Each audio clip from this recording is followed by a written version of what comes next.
Hello, welcome back to the live stage. I'm Rebecca, I'm the editor of Car Dealer magazine, and now we're going to be talking about how do you bring those online customers in store. When your website has become your virtual shop front, how do you convert those visitors into footfall at your showroom? There are huge opportunities in tracking your visitors and targeting them correctly. Please welcome our panellists to the stage to explain how.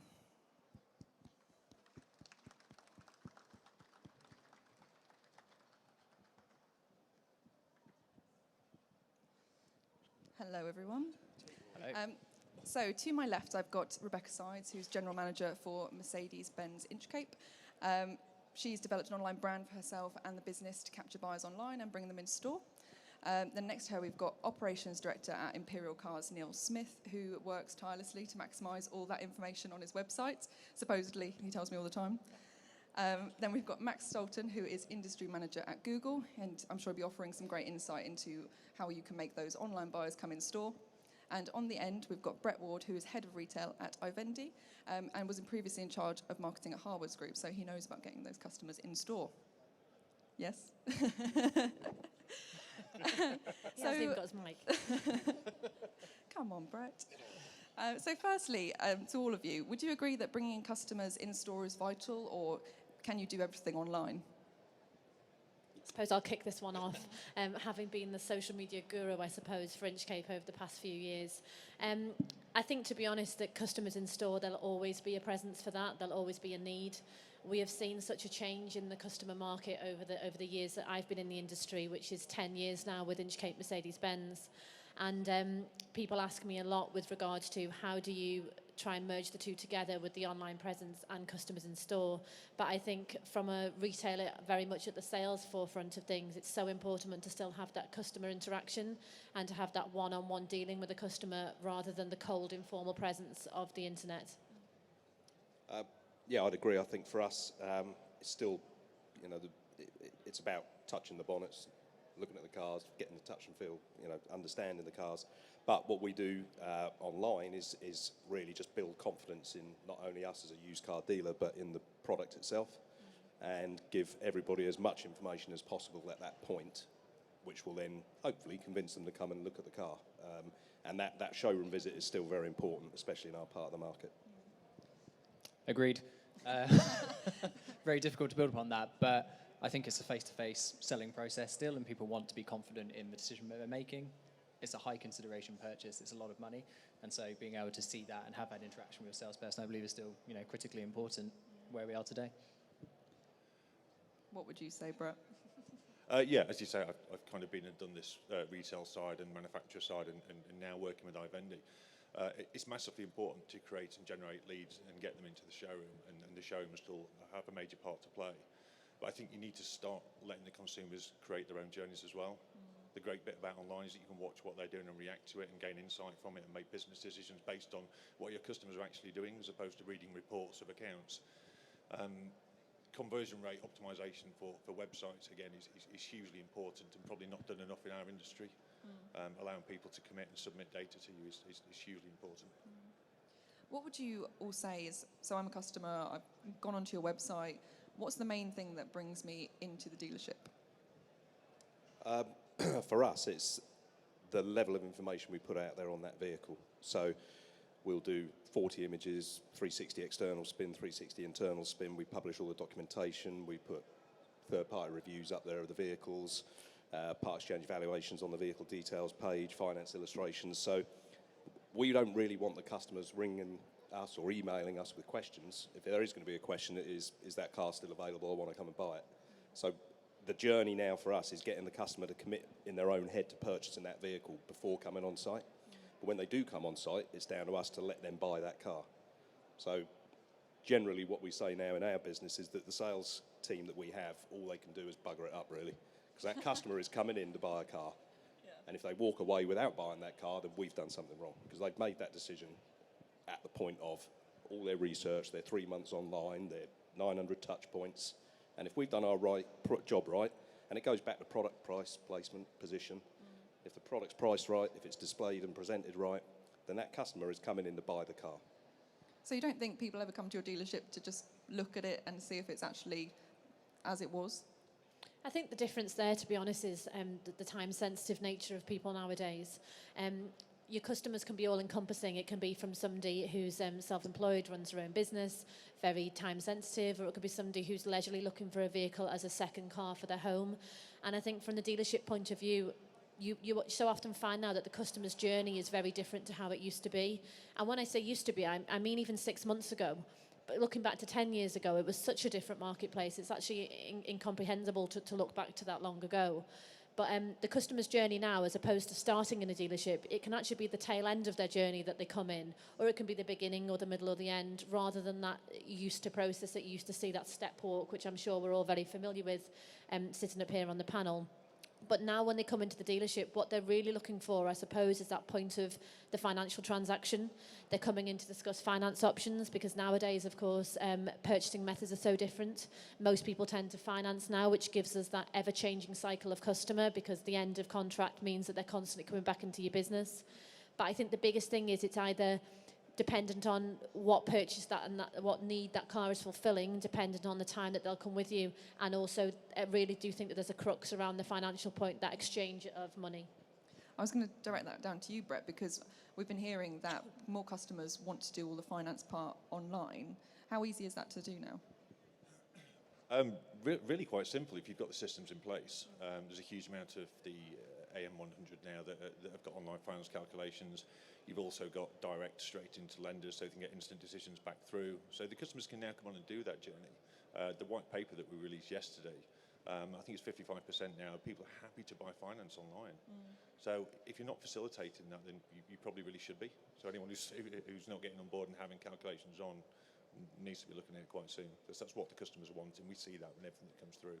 And we do offer that. I mean, from a Mercedes-Benz Inchcape point of view, you can have that. If your customer wants to do a finance application online, very much so, we have that all-encompassing purchase method online. You can actually even order your smart car online and take delivery of it from never having come into the dealership. But from being at that hard coal face of the business-customer interaction, they do seem to still feel a need for that bit of a tap on the back during that financial process. So customers may want to do it online, due to the nature of time, etc. But actually doing it seems to be a different thing. And so when it comes to tracking, which you sort of mentioned earlier, what can you track that your customers are doing? One for you, Max, really. And how can you see when they make that jump from offline onto online, or online to offline, sorry? Yeah, I think tracking is incredibly important. So you need to understand what users are doing when they come to your website. That's the first thing you should understand. You can do that through installing Google Analytics on your site, for example. So the first step of that journey is to understand what are the on-site values that lead to a potential in-store visit. Is it kind of interaction with different elements of my website? Is it the stickiness of my pagement? Is it the engagement on, like you said, the product images, viewing multiple kind of pages through that journey? And then within our platform, so within our AdWords interface, you're able to use the store visits reporting metric, for example, which shows you the effectiveness of your advertising at driving people through into your dealerships. And that gives you an extra point of reference to then optimize towards. And then it is up to the people in the dealerships and the sales teams to make sure that sale goes across line. As Neil kind of alluded to, they've come in empowered, they've found the information that they need. They've touched 900 different digital touch points to get that information. And your job is really to get them over the line within that dealership. And how many people are we, well, maybe not how many, but are we seeing a lot of people who are going from online to offline, back to online? And is it easy for dealers to track those journeys? Shall I pick that one up? Yeah. It is and it isn't. It's whether you've got the technical ability within the business to do that. Analytics, absolutely. Anyone that's, again, not running analytics really should be. Drop Tag Manager on, and you can have a world and wealth of information. Your next step, I suppose, is stitching sessions into customer records. So with Salesforce CRMs or Oracle CRMs, you can stitch the sessions in, so you can then watch the customers come back and go back and see exactly what they're doing. And you'll see that to the point of sale, but your customers will return after point of sale as well. Right. So you can't just lose them, you can keep tracking and keep contact with them all the way through. I think something that really surprised me on the used car journey, because of course new and used cars feature in our business, both having probably different strategies behind them. And we do a lot of work with AutoTrader. And AutoTrader can track the journey of the customer from their first initial viewpoint of the vehicle online. And it's actually quite shocking to see how you can actually bear from the numbers that you're seeing, the conversations that have gone on behind that with the wife, for example, or with the husband. So they'll go onto a car and then they'll come off it, and then they'll go and look at, I don't know, a sports car, then they'll come off it, and then they'll go back to a family car. And it's almost as if you can digress from what the numbers that you're seeing, the conversations that have happened between, no, we need a family car, no, we're getting that sports car, no, we need a family car, no, we're getting a sports car. And then even the price ranges, but it's actually, it's so surprising to see how many times one customer will go back to one car before actually deciding to pick up the phone and make that call. It can even be sometimes a 3 to 4 month journey on one car before actually even coming in. So do you guys think that if it was absolutely simple that you could order a car online and have it delivered to your house, would the customer journey shorten? The customer digital journey wouldn't, because they're still going to be going through those touch points and taking that 3-month, 2-month period to research the market. In terms of the whole experience from a delivery point of view, it's going to be a better experience. I think for us in the used car market, we're not there yet. And the ability for someone, or the propensity for someone to commit to a £25,000 purchase online of a used vehicle, we're still not in that space. What we'll do is we offer fast track collections. So we'll structure the deal online or over the phone, get the finance proposal accepted, give them a guaranteed part exchange valuation based on their assessment of the vehicle. They will then come into the site and they'll bypass sales completely, go straight to delivery, test drive the car, and if it's for them, they're out of the building with about an hour and a half. So we'll do about 50 to 80 deals like that a month, and it just gives those customers at distance far more confidence to come in and maybe travel 80, 90 miles to buy that car, rather than travel 80, 90 miles, not get accepted for finance, not get what they want for their part exchange, and drive away disappointed. Do you ever get people that want to buy online though, and you have to say, no, come in? Yeah, we probably once or twice a week we'll get an email saying, would you deliver this vehicle? I just don't think the market, for us, we're not ready for that at the moment. You know, we need to be 100% committed to the quality of the product that we're selling, which, although we are, there will still always be expectations that we're not going to maybe deliver on. Expectation between a 3-year-old 60,000 mile vehicle and a new vehicle, there's a massive difference. But if that individual, their expectation is high, then we're going to need to deal with that, but in a more protracted way in collecting the vehicle, returning it. So we do a lot to put out on the website, the confidence building, the quality of the vehicle, the way we refurb the vehicles, but I still think we're a couple of years away from actually getting people to commit en masse to pay for that vehicle and have it delivered. A couple of years away is not very long though, really. No, and there's something, and again, we've got the stepping stone where we're constructing these deals online now and then getting people in to collect the vehicles. And out of those 50 to 80 people a month that go through that process, probably only about 1 or 2 don't go through to the final sale. And that'll usually be based on it's just not the right car for them. So that gives us an opportunity then to show them some other stock. So we're part way there, and we work with iVendi. So we work with them on the whole finance journey and looking at how we can integrate that better. It will come, but right now we're just not seeing that amount of interest. I think the crux of that question really is it's being able to provide exactly what the customer wants when the customer wants it. There's no point in us trying to enforce a journey on a customer that they don't want. It's about us being able to offer a collection at the site if they want to, or to deliver the car if that should be what they want also. And again, it comes down to people's lifestyles now. We live in such a busy time. We're always switched on. All of us in this audience here, probably all of us, have got an iPhone or Windows phone or some form of smartphone that allows us constant access to the internet. So with regards to that, people's time, we're always working, we're always on. And it really is just about, if the customer wants to come in, have their car delivery, we can do that. And from a point of view, if they don't want to come in, we can deliver it to them as well. And I know that across the panel here, there's probably different end results of what that may look like. But with regards to what the customer wants, we have to keep them at the forefront of exactly what we're offering, because we're, of course, it's a customer service-led business. Max, what would you say, looking at digital trends you've seen, where is the industry heading when it comes to online car sales?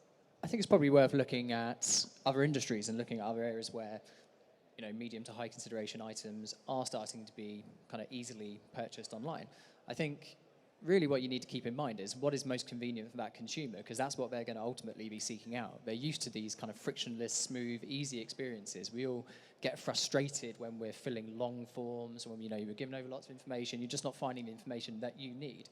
If someone comes and does that very well and provides, you know, the kind of confidence they need to be able to transact online, and as was mentioned, that people are busy. They've got, they have, important things to do in their day, and they don't necessarily want to be kind of traveling around multiple dealerships trying to get things finalized. So I think it will evolve, and I think it will come, and I think the likes of, iVendi and what everybody else is doing in the marketplace will help to kind of build that consumer confidence.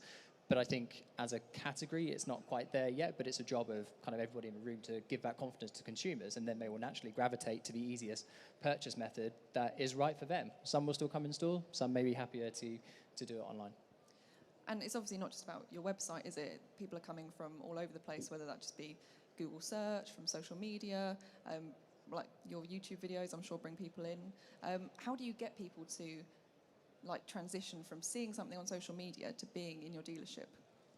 I think, to be honest, that people don't actually like being sold to, if I'm honest. We don't like getting that message of that hard sell. I read a book a long time ago now by a gentleman called Gary Vaynerchuk. I'm sure many of you out there will know who he is. And it was a book called Jab, Jab, Hit. And it was all about giving and then taking from the customer. And it's about developing a long-term sustained relationship, not just based on the end result of a sale. And to be honest, when Inchcape decided to do the YouTube channel, when we decided to do that around 3 years ago, that was all about that concept. It was about giving the customer service, giving the customer information that they wouldn't have been able to have access to elsewhere, and then building a basis of a relationship on a sale. So I think that with regards to what the customer actually wants, they want to be able to feel that they feel valued and that they don't just feel like they're being taken from. So from a social media point of view, we have so many channels now through Inchcape. We have Instagram, Twitter, Facebook, YouTube. We have Instagram Live and forums, vlogs, blogs. There's so many different things that we offer to make sure that we're at the beginning point, I suppose, of what the customer is actually wanting in the digital age in which we're in now. Would you guys agree with that? Yeah, I mean, we started our YouTube channel probably 4 or 5 years ago, predominantly to put how-to videos, where we've got 20 makes, models, derivatives across the various sites. Those how-to videos will have how to link your phone to a Mondeo on Bluetooth, and they'll have 72,000 views. What that's doing is it's a value exchange. You're giving the customer something that is useful, and you're building that brand awareness. And same with Facebook, same with Twitter. So it will convert into a deal at some stage, but it's certainly not something that you look at and look for a return on investment immediately. But it's all there for us as part of the brand building exercise. I was going to say, I completely agree with that. The value exchange is a great way to put it. You have to provide assistance to them in that moment of need.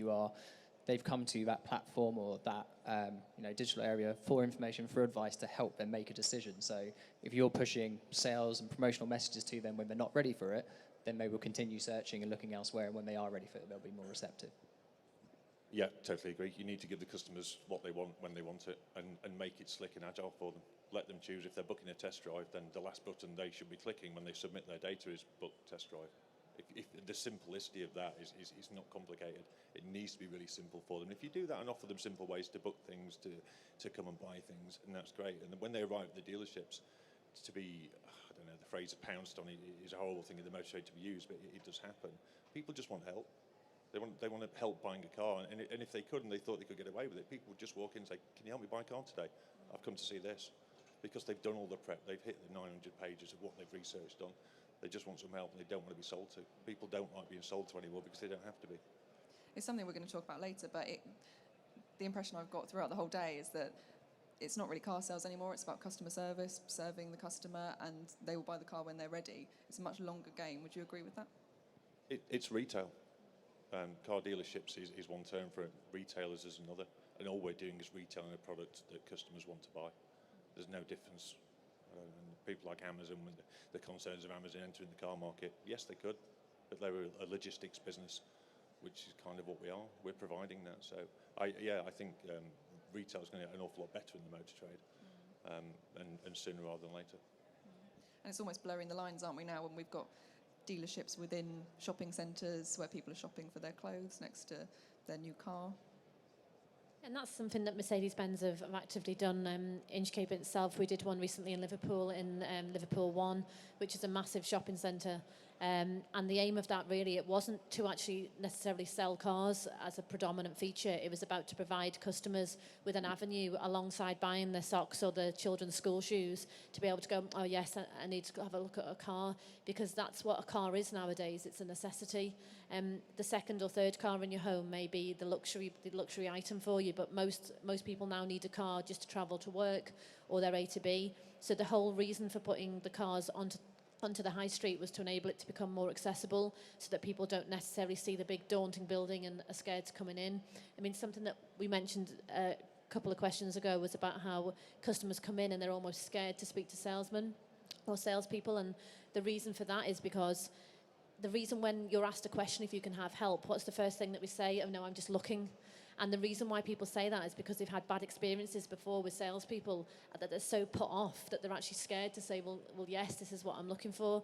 And you do see that a lot, which is where we have to become so customer focused now, of which we all already are, to allow customers to know that we're not necessarily going in for the hard sell, but that we're a service-based business. And it's almost people hiding behind their phones in a way because they feel safe there. Would you say that's true?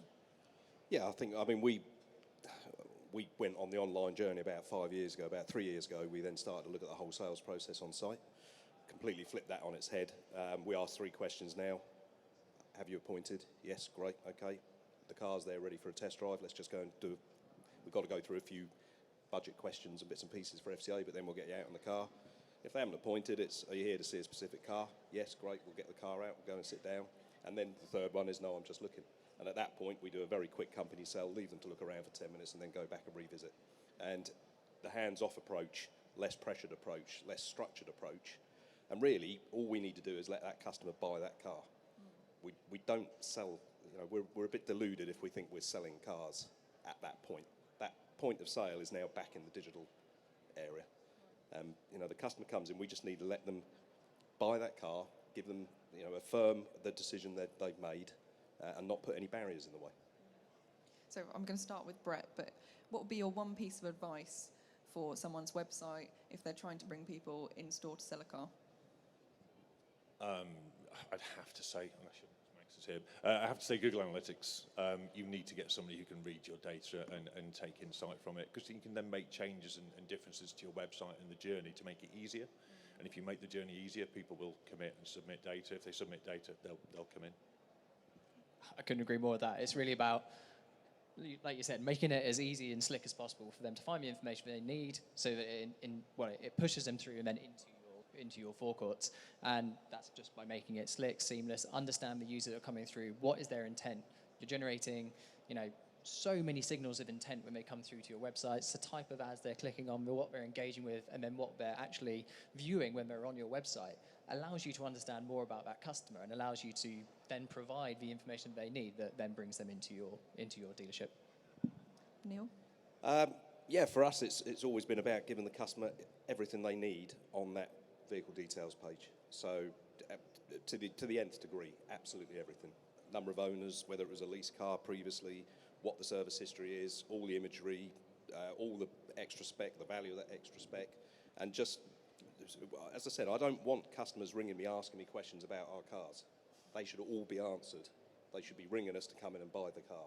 That's real, and I'd rather see a massive drop in leads and a massive increase in footfall with people coming in wanting to buy those cars. Rebecca, what do you say? I suppose 2 answers. To answer the initial question of how do you get people to your website, I think that it needs to be the cheapest and probably easiest form of marketing, which is Facebook. So many people are on Facebook, and that is the one place where you can buy, you can sell, you can keep in touch with friends, but you can also be marketed to, and that is one of the cheapest forms of advertising that's out there at the moment, and also one of the most underused. So I think in terms of analytics, to be able to find the right customer base, it's there.